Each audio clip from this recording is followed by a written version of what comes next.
റഷ്യയിലേക്ക് 2 ആണവ അന്തർവാഹിനികൾ വിന്യസിക്കാൻ ആവശ്യപ്പെട്ടതായി അമേരിക്കൻ പ്രസിഡന്റ് ഡൊണാൾഡ് ട്രംപ്. മുൻ റഷ്യൻ പ്രസിഡന്റ് ദിമിത്രി മെദ്വദേവ് നടത്തിയ പ്രകോപനപരമായ പ്രസ്താവനകൾക്കുള്ള മറുപടിയായാണ് നീക്കമെന്ന് ട്രംപ് വ്യക്തമാക്കി.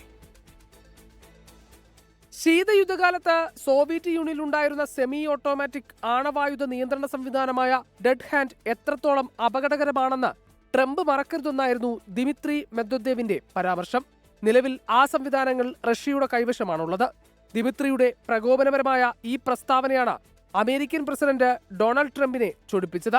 2 ആണവ അന്തർവാഹിനികൾ ഉചിതമായ ഇടങ്ങളിൽ വിന്യസിപ്പിക്കാൻ ഉത്തരവ് നൽകിക്കഴിഞ്ഞുവെന്നാണ് സമൂഹ മാധ്യമത്തിലൂടെ ട്രംപ് വ്യക്തമാക്കിയിട്ടുള്ളത്. തന്റെ വാക്കുകൾ അമേരിക്കൻ പ്രസിഡന്റിനെ ഇത്രയും പരിഭ്രാന്തനാക്കിയെങ്കിൽ റഷ്യ ശരിയായ പാതയിലാണെന്നും അതേ പാതയിലൂടെ മുന്നോട്ടു പോകുമെന്നും ദിമിത്രി ടെലഗ്രാം പോസ്റ്റിലൂടെ മറുപടി നൽകി. യുക്രൈൻ വിഷയത്തിൽ റഷ്യക്കെതിരെ അമേരിക്ക കടുത്ത നടപടികളുമായി മുന്നോട്ടു പോകുന്നത് പുടിനും ട്രംപുമായുള്ള ബന്ധത്തിൽ വലിയ വിള്ളലുകൾ വീഴ്ത്തിയിട്ടുണ്ടെന്നതിന്റെ സൂചനയാണ് പുതിയ വാക്പോര. റഷ്യൻ പ്രസിഡന്റ് പുടിന്റെ അടുത്ത സുഹൃത്തും നിലവിൽ റഷ്യയുടെ സുരക്ഷാ കൗൺസിലിന്റെ ഉപാധ്യക്ഷനുമാണ് ദിമിത്രി. റഷ്യയ്ക്ക് നേരെയുള്ള ഓരോ അന്ത്യശാസനവും യുദ്ധത്തിലേക്കുള്ള ചുവടുവയ്പ്പാണെന്ന് ദിമിത്രി സമൂഹമാധ്യമത്തിലെ പോസ്റ്റിൽ വ്യക്തമാക്കിയിരുന്നു. Research desk 24.